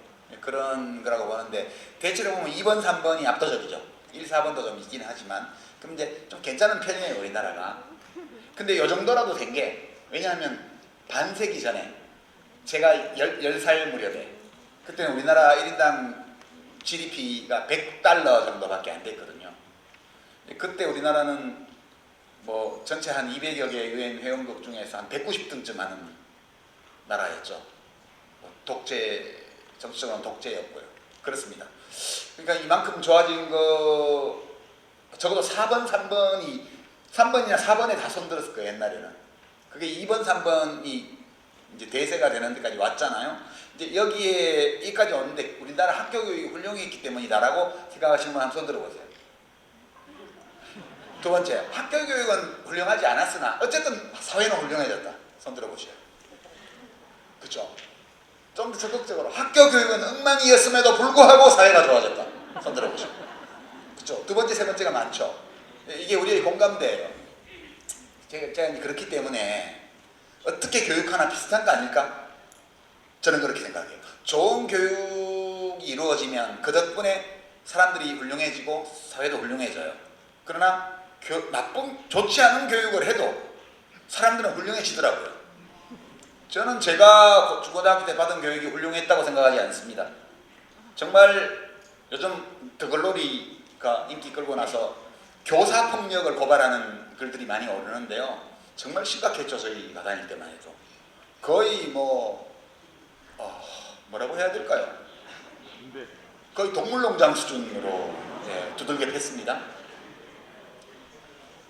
그런데도 저와 우리 친구들은 그렇게 얻어맞으면서도 똑바로 자랐어요. 교육의 힘이라는 것은 사급수 물에 살아도 건강을 유지할 수 있도록 크는 게 좋은 거죠. 1급수에서 건강하게 자라는 건 누가 못합니까? 그래서 저는 사실은 일반 학교다 대안학교다 등등에 대해서 그게 그렇게 근본적으로 차이가 나는지 잘 모르겠어요. 그러고요, 이제 학교가 뭘 해줄 수 있지? 선생님이 아이들에게 뭘 해줄 수 있지? 해줄 수 있는 게 있긴 있죠. 저는 뭘 해주면 좋다고 생각하냐 하면 각자가 자기 성정대로 잘 뻗어나갈 수 있게끔 옆에서 도와주는 사람이요. 제가 우리 대통령의 말씀에 동의하는 경우가 거의 없는데 최근에 유일하게 티처가 헬퍼가 돼야 된다 이런 말씀 하셨잖아요. 그거 전적으로 동의해요. 저는 얼마나 기쁜지 몰라요. 대통령의 말 어록에서 내가 공감하는 부분을 발견한다는 이 기쁨, 대단한 기쁨이죠. 한 100마리 중에 한 개는 있는 것 같아요. 그래서 선생님들이 조력자가 되는 것이 좋다고 봐요. 저는 교육자가 있고 피교육자가 있는 것은 저는 올바른 교육이 아니라고 봐요. 그러니까 공부의 주체, 학생은 학습의 주체고요. 학습자예요. 자기가 공부하는 거예요. 선생님은 뭐하냐? 도와주는 거예요. 좀 더 많은 지식, 정확한 지식을 효과적으로 습득할 수 있도록, 또 그 지식과 정보에 대해서 다양한 해석의 방법을 찾을 수 있도록, 그 다양성 중에서 자기한테 맞는 것을 찾아갈 수 있도록, 스스로 학생들이 뭔가를 이룰 수 있도록 선생님들이 거들어주는 거죠. 이렇게 관계를 설정하면 두들겨 패고 이런 게 나올 수가 없어요. 그죠? 그리고 선생님이 학생들에 대해서 전적인 책임감을 가지면 안 된다고 저는 생각해요. 조력자로서, 도와주는 사람으로서의 자기 위상을 확실히 하고, 학생이 스스로 삐뚤어져 가는 것을 선생님이 책임 못 져요. 저는 냉정하게 그렇게 생각합니다. 학생들은 자기 자신에 대해서 책임을 져야 돼요. 부모님과 함께. 부모님도 마찬가지라고 봐요. 저는 부모도 자식이 지 것이 아니잖아요. 자기 것이. 그 아이가 뻗어나갈 수 있게끔 옆에서 거들어주는 사람이라고 저는 생각합니다. 그게 제일 좋은 부모 역할이라고 봐요. 선생님과 부모님들은 아이들이 자기가 원하는 것을 찾고 원하는 방향으로 뻗어갈 수 있도록 환경을 조성해주고 지원하고 격려하고 고무 찬양하는 그런 역할을 하면 그것이 일반 학교든 대안학교든 크게 상관이 없을 것이다. 저는 그렇게 생각합니다. 그냥 뭐 과격한. 네네. 질의응답. 네, 감사합니다. 네, 마지막으로 간단하게 예, 질의하실 분. 저쪽에서. 이제 학생들 말고 이제 예, 좀 연식이 된 분들. 방향을 예. 좀 바꿔서, 예. 저쪽. 두 번째 줄에. 예. 자, 이제 마지막 질문자로 하겠습니다.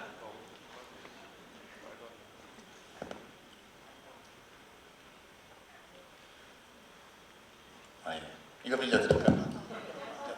예. 다들 시간이 늦어서 조금 기다리실 것 같은데 그래도 조금 궁금한 게 있어서요. 제가 요즘에 개인적으로 딜레마에 빠진 게 아까 계속 말씀하셨던 언론에서 요즘 저희가 보도되고 있는 내용들을 외면을 하고 있거든요. 그것이 옳든 옳지 않든 아니면 맞든 안 맞든 그런 것이 이제 너무 싫어서 외면을 하고 있는데 오늘 강연을 듣다 보니까 자아가 바뀌면 또 우리가 세월이 흘러서 느끼는 판단이 달라지면 그걸 이해해줘야 된다라고 말씀하셨다고 제가 받아들였거든요. 그렇다면 지금 모든 언론들이나 우리가 흔히 말하는 이런 종파 언론부터 시작해서 정부에서 하고 있는 것을 내가 시민으로서 내 주도권을 놓고 외면하고 있는 게 맞는지 아니면 이걸 다시 계속 관심을 가지고 예전처럼 우리 학생들이 말하는 것처럼 혁명의 참여자가 되기 위해서 주도적으로 관여를 해야 되는지를 고민을 하고 있었는데 오늘 이 소설을 얘기하시면서 세월이 흐르면서 몇 년에 한 번씩 다시 그 책을 보게 된다면 다른 생각을 판단을 하게 될 것이다. 그것이 자아하고 자존감을 높이는 방법이다라고 말씀을 하셔서 제가 이것을 또 다른 고민이 생겨서 지금 말씀드립니다. 아, 예. 저도 뉴스를 잘 안 봅니다, 요새. 그러니까 그전에는 MBC 8시 뉴스를 좀 봤는데 그것도 안 봐요. 9시 KBS 뉴스도 안 봅니다. 예, 왜냐하면 안 봐도 다 알 수 있어요. 지금 현 정부는 너무너무 투명하기 때문에 보지 않아도 무슨 일이 벌어지고 있는지 다 알 수 있습니다. 그리고 포털에 접속을 해서 제목만 보면 다 알 수 있어요. 그 비주얼 고조를 안 봐도 뻔해요. 그쵸? 예, 그러니까 이제 안 보게 되죠. 그러니까 이거 안 보는 게 정답이다, 보는 게 정답이다. 이거 정답은 없어요. 그러니까 자기가 견딜 수 있으면 보는 거고요. 못 견디면 안 보는 게 좋아요. 왜냐하면 나 자신이라도 지켜야죠. 아니 무슨 김대중 대통령께서 담벼락에 욕이라도 해라 이렇게 옳은 말씀이에요. 근데 담벼락에 욕하는 것조차 너무 힘들면 담벼락을 보기만 해야죠. 욕하는 것조차 힘들면. 그러니까 이제 각자가 감당할 수 있는 만큼 하는 건데요. 이제 저 개인적인 어떤 느낌을 말씀드리자면 저는 이제 진보다 보수다 옳다 그르다 이런 문제도 있지만 차원이 예컨대 뭐 어떤 언론의 보도가 사실에 근거를 두고 있다 아니다 사실에 대한 해석이 합리적이다 논리적이다 아니면 모순이 있다 이렇게 판단할 수도 있잖아요. 근데 이제 그 차원이면 행복한 거예요. 그거는 그러면 뉴스를 보게 돼요. 저거는 좀 다르게 해석할 수도 있지 않나? 라고 생각하면서 뉴스를 볼 수 있죠. 근데 이거는 옳고 그름이라든가 합리적이고 아니고와는 이 디멘전, 그러니까 차원이 다른 그것도 하나 있죠. 그러니까 천한 거요. 천하다는 말로밖에는 표현할 수 없는 어떤 일들이 있어요. 네, 박수 드리겠습니다. 네, 이제 마감해야 될 것 같은데 제가 이 카타리나 블룸의 잃어버린 명예를 보고 나서 나도 소설을 쓸까 그런 생각을 한 적이 있어요. 왜냐하면 저는 에세이를 쓰는 사람인데 에세이에서는 사람을 못 죽이잖아. 에세이에 나는 누구를 죽이고 싶다 이렇게 쓰면 바로 문제가 돼요. 에세이는 자기 자신을 드러내는 거기 때문에. 근데 소설은 픽션이잖아요. 허구잖아요. 저기 후기에 벨 선생님이 다 지어낸 얘기라고 써놨잖아요. 그러니까 소설에서는 사람을 막 죽여도 돼요. 더 글로리 보면 막 죽이잖아요. 그래서 픽션이라는 장르가 되게 부러울 때가 있어요. 저도. 그죠? 이것도 잘못하면 유시민 충격 발언. 누군가 죽이고 싶어. 아니 그런 마음이 드는 걸 어쩌라고. 그렇지만 에세이에는 이 마음을 표현 못하죠. 소설 장르에서는 할 수 있어요. 그래서 제가 스릴러를 써볼까? 그런 생각을 했다니까요. 물론 쓸 능력이 없어서 안 써지지만 그러니까 저는 이제 결론적으로 이렇게 말씀드려요. 할 수 있는 만큼 하는 거예요. 저는 굉장히 어떤 분들을 존경하냐 하면 어떤 신문 기사에 가까운 밑에 댓글이 막 2,000개 달렸어요. 그 최다 추천 댓글 이런 거 보면 한 편의 문학 작품 같은 댓글들이 있어요. 이 기사를 보고 다 읽고 이렇게 한마디로 평을 하는 이 고수들은 도대체 뭐란 말인가? 이런 분들에 비하면 나는 아무것도 아니구나. 그리고 이제 오늘 대통령이 일본 가 계시잖아요. 일본의 문학 장르 중에 하이쿠라고 있습니다. 일구. 하이쿠 아시죠? 정말 한 문장으로 어떤 메시지를 전하는 거예요. 저는 최근에 그 뉴스 댓글에 달린 추천 댓글을 보면 하이쿠가 일본보다 우리나라가 더 번창하고 있다. 이런 느낌이 들어요. 그런 분들 존경합니다. 저는 도저히 자신이 없어서 그렇게까지 못하거든요. 할 수 있으면 하는 거고요. 못하면 눈 감는 거예요. 눈 감고 한참 지내다 보면 뜨고 싶은 때가 와요. 그때 눈 뜨면 돼요. 저는 너무 끔찍해서 지금 눈을 감고 있습니다. 예. 그렇지만 이 또한 지나가리라 라고 주께서 말씀하셨으니 네, 네. 믿고 가보도록 하죠. 네, 네. 감사합니다. 네, 감사합니다. 네, 감사합니다. 네.